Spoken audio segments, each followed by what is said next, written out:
ಕಣ್ಣ ನೀರು.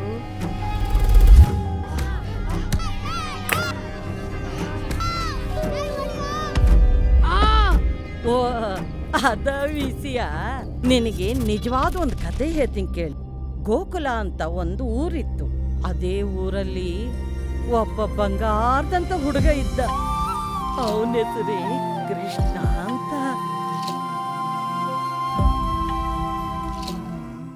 ಆದ್ರೆ ಆ ಊರಲ್ಲಿ 3 ರಾಕ್ಷಸರಿದ್ರು.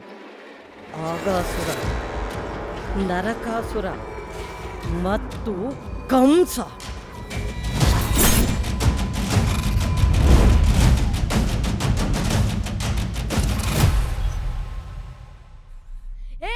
ಕೃಷ್ಣ ಗೆದ್ದ, ನಾನ್ ಗೆದ್ದೆ. ಇನ್ನೂ ಕತೆ ಮುಗ್ದಿಲ್ಲ ಮಗ, ಕೇಳು.